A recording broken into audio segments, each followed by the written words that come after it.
Bombeiros, policiais civis e militares, mineradores, eletricistas, metalúrgicos. Estas são algumas das muitas profissões que oferecem risco à vida do trabalhador. No artigo 5º de hoje, vamos falar sobre profissões perigosas. Saiba quais são os direitos trabalhistas para quem exerce esse tipo de atividade. Vamos ver o que diz o artigo 5º da Constituição. A Carta Magna diz que ninguém será obrigado a fazer ou deixar de fazer alguma coisa, senão por lei. Sobre o tema, eu converso agora com Tomás Nina, advogado e professor de Direito do Trabalho, e com Renata Mulho, técnica em Segurança do Trabalho, que conversa com a gente pela internet. E antes de começar aqui o nosso bate-papo, vamos assistir a uma reportagem da Rádio TV Justiça sobre decisão do STF em que o Estado de São Paulo deve indenizar fotógrafo ferido durante a manifestação. O fotógrafo Alex Silveira foi ferido quando registrava uma manifestação de professores em São Paulo em 2000. Ele levou um tiro de bala de borracha da Polícia Militar e perdeu a visão de um olho. O Tribunal de Justiça paulista reformou a decisão de primeira instância e o profissional perdeu o direito à indenização. Para o TJ, o fotógrafo foi culpado pelos ferimentos porque assumiu riscos ao permanecer na manifestação. Com exceção do ministro Nunes Marques, todos os outros ministros votaram a favor da responsabilidade civil do Estado de São Paulo para que o fotógrafo seja indenizado, porque ele fazia a cobertura jornalística com interesse público e foi surpreendido pelo confronto. Chega a ser quase bizarro quando se afirma que o jornalista não teria se desviado da bala. Imagina se a cada momento do que nós estamos vendo tão amarguradamente no Brasil, de pessoas mortas por causa de balas chamadas perdidas, mas que acham suas vítimas, se a gente tivesse que levar em consideração esse tipo de observação, mais ainda pelo Poder Judiciário. O fotógrafo Alex Silveira comemorou a decisão. Fico feliz que liberdade de imprensa está defendida. Fico feliz que a integridade física pode ser ressarcida por um erro e uma imperícia do Estado. E fico feliz principalmente por poder dar um acalento de segurança, ou pelo menos um norte para se seguir em casos parecidos como esse. O caso tem repercussão geral. A decisão valerá para situações semelhantes em todo o país, envolvendo cobertura jornalística em manifestações. Os ministros apresentaram duas teses. Prevaleceu a do ministro Alexandre de Moraes, como anunciado pelo ministro Luiz Fux. É objetiva a responsabilidade civil do Estado em relação ao profissional da imprensa ferido por agentes policiais durante cobertura jornalística em manifestações em que haja tumulto ou conflitos entre policiais e manifestantes. Cabe a excludente da responsabilidade da culpa exclusiva da vítima nas ocasiões em que o profissional de imprensa descumprir ostensiva e clara advertência sobre acesso a áreas delimitadas em que haja grave risco à sua integridade física. Doutor Tomás, podemos dizer que repórter fotográfico também é uma profissão de risco? Essa decisão do STF cria aí uma repercussão geral? Sim, nesse caso podemos dizer, de fato, o Supremo Tribunal Federal analisou a questão no RE, na repercussão geral de 1055, e declarou, sim, a responsabilidade objetiva do Estado nesse episódio específico. Era uma situação onde houve uma greve de professores, o fotógrafo estava lá para registrar essa situação, houve um tumulto e o fotógrafo foi alvejado no olho, perdeu a visão e o Supremo Tribunal Federal declarou a responsabilidade objetiva decorrente do fato. E aí o Estado foi condenado a pagar uma indenização de danos morais e materiais a esse fotógrafo. Doutora Renata, e como são definidas? Quais são as profissões de risco? O que elas têm que envolver para serem classificadas dessa forma? Bom, existem as normas regulamentadoras. Nós temos a IR16, que é classificada como atividades perigosas, e a gente tem classificado como atividade perigosa quem trabalha com possíveis explosões, quem trabalha no ambiente com possíveis roubos, com possíveis brigas. Então, tudo isso está classificado no chamamos de norma regulamentadora número 16. Doutor Tomás, e a CLT e o Código Civil também tratam desse assunto, também trazem aí especificidades sobre atividades perigosas? Sim, sim. Principalmente a CLT. O artigo 193, caput até o seu inciso 3º e parágrafo 4º, tratam exatamente sobre o que são as atividades perigosas e o que deve ser feito e o que deve ser remunerado quem trabalha nessa situação. E no Código Civil? No Código Civil nós temos ali o artigo 927, que também trata da responsabilidade objetiva em situações de risco. E aí sim, aí você cumulando com esse artigo 193, você consegue chegar a eventual indenização. E na prática, quais são os direitos assegurados a esses trabalhadores? Vejam bem, os trabalhadores que se encontram nessas condições perigosas, eles têm um direito, por lei, no artigo 193, a um adicional de periculosidade de 30%, valor com base de cálculo no seu salário. Além do mais, existe essa possibilidade da atividade de risco desses trabalhadores terem uma indenização em eventual acidente, como foi o caso, uma responsabilidade objetiva no pagamento de indenização por danos morais e materiais, o que não ocorre em atividades que não são de risco e não são consideradas perigosas. Doutora Renata, e quem é que fiscaliza se está sendo cumprido tudo como determina a lei? Essas normas regulamentadoras, elas são regulamentadas pelo Ministério do Trabalho e Previdência, na qual também tem aí o dever e o intuito de fiscalizar se, de fato, empresa, empregador e empregado estão aí seguindo as normas como devem ser. E a gente sabe que todo trabalhador, né, que tem alguma atividade assim, não de risco, mas que tem alguma coisa a mais, ele tem o equipamento de segurança. Nesse caso aí, o equipamento ele é ainda mais protetor. Como é que funciona, doutora Renata? Sempre há um risco, né, gente? Por mais simples que esteja o ambiente de trabalho, sempre há um risco, até mesmo no ergonômico. E é de extrema importância que todo local de trabalho haverá pessoas expostas a esse risco, deve sim fazer uma avaliação e identificar os riscos. Identificando os riscos, aí sim nós conseguimos identificar quais são os equipamentos de proteção que de fato vão proteger esse empregado e calcular e conseguir proteger a vida desse empregado, a integridade desse empregado. E cabe à empresa, doutora Renata, fornecer todo o equipamento que seja necessário para a segurança do empregado?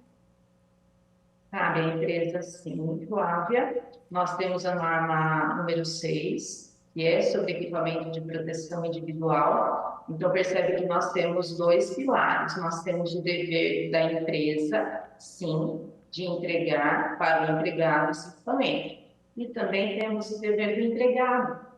Ele também precisa entender por que ele está utilizando, que é para protegê-lo, e ele também deve cuidar, zelar e armazenar de forma que esse equipamento seja adequado e tenha a vida útil na qual o fabricante indicou.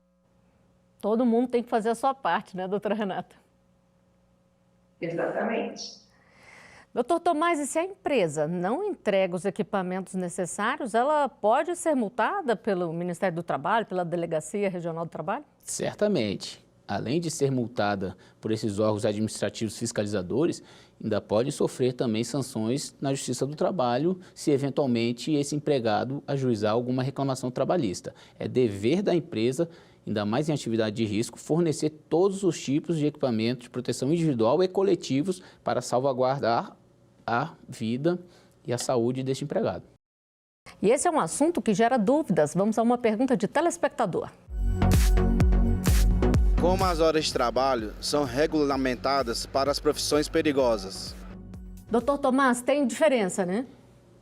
Eventualmente, em algumas atividades perigosas existem sim. Eu dou como exemplo aqui a atividade de segurança, de patrimonial e de vigilante, que eles normalmente trabalham em 12 por 36. Por quê? Porque aquele descanso tem que ser além das 12 horas da interjornada. Então, isso aí normalmente é negociado por negociação coletiva, convenção coletiva, mas desses casos especificamente, o hábito, o normal, a legislação é que se aplique a jornada de 12 por 36 nessas duas situações. E sempre é concedido, doutora Renata, algum tipo de benefício, seja um pagamento extra ou um descanso diferenciado, como o doutor Tomás falou aqui, a quem exerce uma profissão de risco? Como o doutor Tomás já avisou, né, apenas para ressaltar, sim, o empregador que estiver exposto à periculosidade, ele tem sim um adicional no salário base. E isso já está na convenção coletiva, ele tem que receber sempre aquele adicional, isso varia de acordo com a profissão ou é alguma coisa fixa? Geralmente, nós temos já fixado pela CLT. Porém, se a convenção coletiva e a convenção coletiva oferece algo a mais, sabe-se que devemos seguir, que está em CLT mais convenção coletiva. Então, cada categoria precisa ficar atenta à sua convenção coletiva, claro. E o que a gente pode dizer, doutora Renata, em relação à capacitação? Porque muitas vezes a pessoa precisa aprender a operar uma máquina diferenciada ali. O que é feito? É dado um curso antes? A pessoa tem que ter uma capacitação diferenciada? O dever da empresa, Flávia, é treinar o empregado. Começa por aí. O empregado ele precisa saber quais são os riscos que ele estará exposto. Isso está muito claro na regulamentação número 1, trata-se de ordem de serviço. Então, o empregado ele vai entrar na empresa, tem os documentos, fez o exame admissional, ele precisa passar pela integração. Ele precisa saber o que ele vai fazer nessa empresa. Se ele estiver apto a operar na máquina, tudo bem, tem documentos que comprovem, tem certificados de treinamento. Se não tem, a empresa é obrigada a fornecer, já que ela quer que ele faça essa função. Doutor Tomás, e no caso do trabalhador que exerce uma atividade de risco e fica temporariamente impedido de trabalhar naquela atividade? Por exemplo, uma mulher que fica grávida e não pode se submeter a uma possível contaminação com algum produto químico. O que a empresa tem que fazer em relação a essa pessoa? Ela tem a estabilidade garantida, né? Perfeitamente. O que a empresa deve fazer? Ela deve realocar este empregado que não está periodicamente podendo exercer essa atividade, uma atividade administrativa, uma outra atividade, até que acabe, cesse aquele impedimento dela trabalhar ou dele trabalhar na atividade fim que ele exerce dentro da empresa. E, nesse tempo, a pessoa deixa de receber o adicional de periculosidade, que a gente falou que ela faz jus quando exerce atividade de risco? A depender do período que fica afastado, pode ser que ocorra, mas em regra não perde o seu adicional, porque é uma questão bem temporária e um período específico. Bom, a gente vai fazer uma rápida pausa aqui na nossa conversa e vamos a um intervalo. O artigo 5º volta já.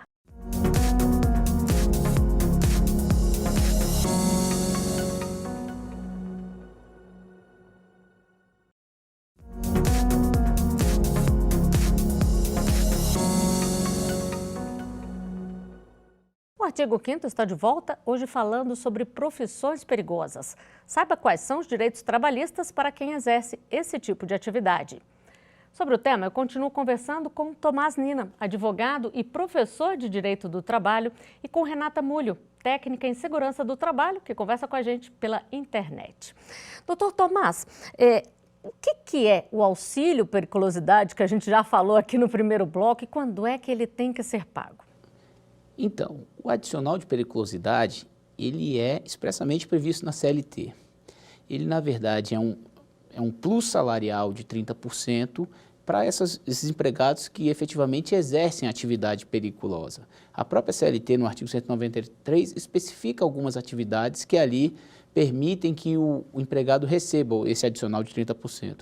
Inclusive, uma profissão que é expressamente determinada na CLT é o dos motociclistas, os famosos motoboys. A CLT, no artigo 194, já declarou expressamente que é uma atividade periculosa. E isso às vezes a gente não percebe, né? A gente vê ali o motoboy o tempo inteiro na rua e o risco é diferente, né? Ele sofre com o trânsito, né? Exatamente. E aí, como diz a própria CLT e a jurisprudência do Tribunal Superior do Trabalho, na sua súmula 364, diz que se o contato com a periculosidade é permanente, não é habitual, você tem sim esse direito a receber o adicional de periculosidade. E que outras profissões a gente pode dar de exemplo, doutora Renata, que não são tão comuns como a gente falou aqui no início do programa, de mineradores, bombeiros, esses a gente sempre sabe. Mas, por exemplo, frentista de posto de combustível também tem direito a esse adicional? Tem direito também, você percebe que está ao nosso redor, frentista, eletricista, então fazem parte de fato da nossa rotina. E às vezes, né, as pessoas não têm essa percepção, né, doutor, de que um motoboy está exposto ao risco, sim, é um veículo de duas rodas e a gente precisa, sim, ter um olhar diferente para esses profissionais. Então, nós temos frentista, sim, claro, tem direito, e temos também quem trabalha com eletricidade, que também tem direito. Radiação ionizante, então aí nós temos várias profissões que precisam ter um olhar especial para a periculosidade, sim. Agora a senhora falou de eletricista e muitas vezes a gente contrata um profissional para fazer um serviço ali rápido em casa. Quem contrata esse profissional também tem responsabilidade, mesmo que não seja uma empresa, doutora Renata? Quem contrata esse profissional também tem responsabilidade, porque ele está no seu ambiente, ou no seu ambiente de trabalho, ou no seu condomínio residencial, até mesmo em sua residência.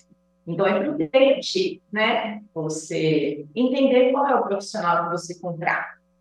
Porque é um benefício, você está deixando de ter vários problemas, tanto para o profissional, quanto para você, quanto para a sua família, ou até mesmo para o seu ambiente laboral. Então, é prudente, sim, você tomar cuidado, porque, sim, isso pode também envolver outras pessoas.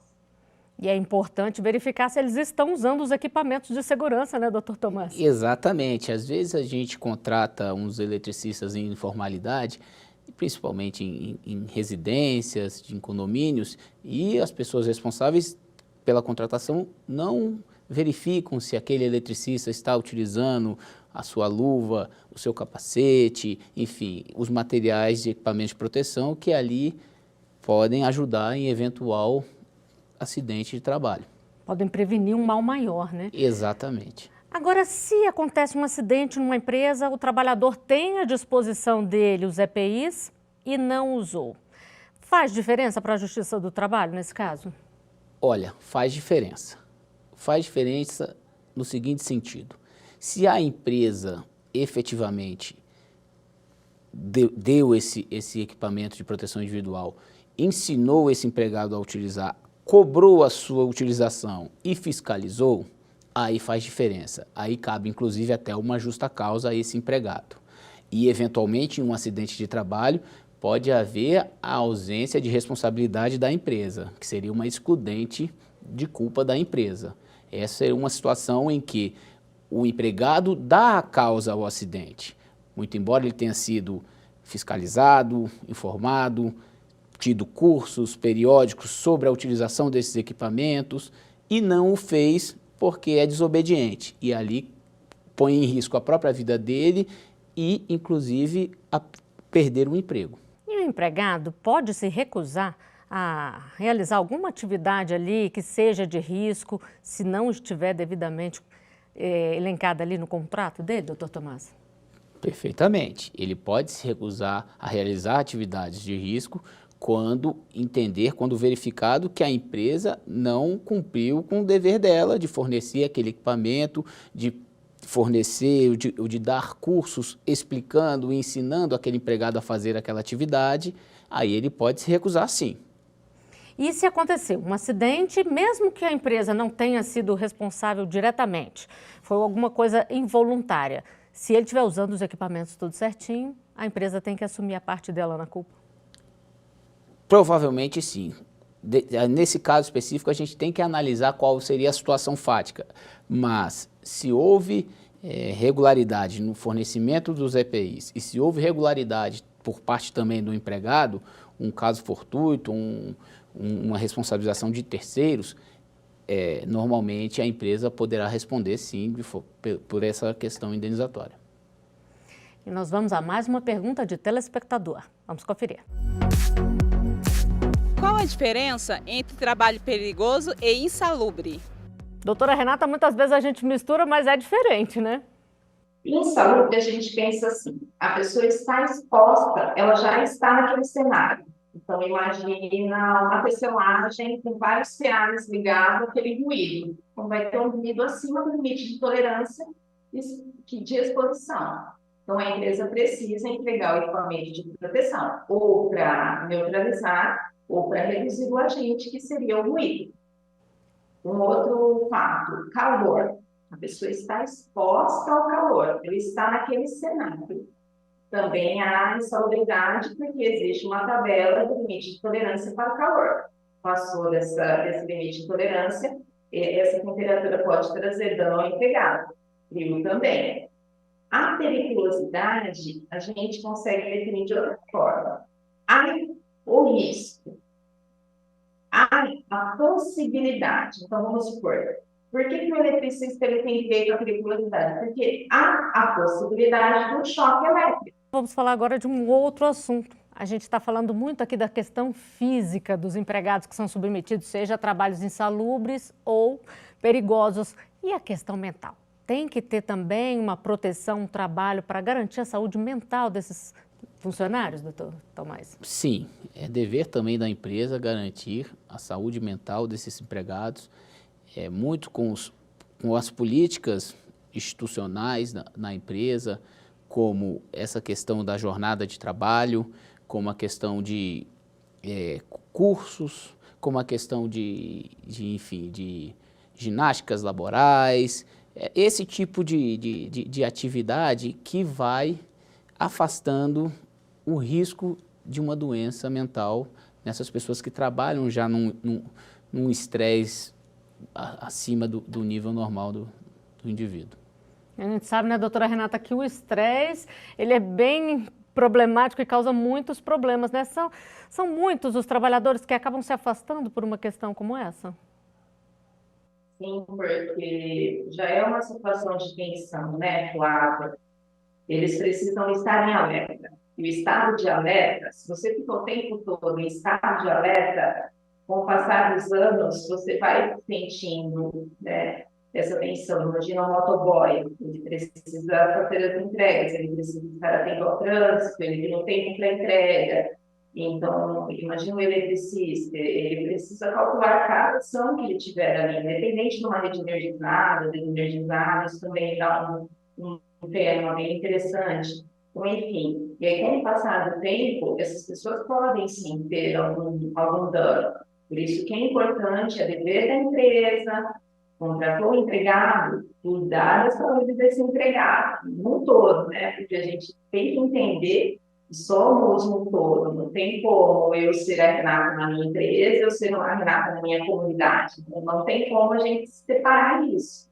E as empresas estão se dando conta disso, sim, e nós temos aí um avanço muito significativo das empresas brasileiras que estão cuidando dos seus empregados, da saúde física, estão cuidando aí das profissionalizações e estão, sim, oferecendo medidas para que os empregados cada vez mais possam ter uma vida de qualidade e desempenhar aí as suas funções.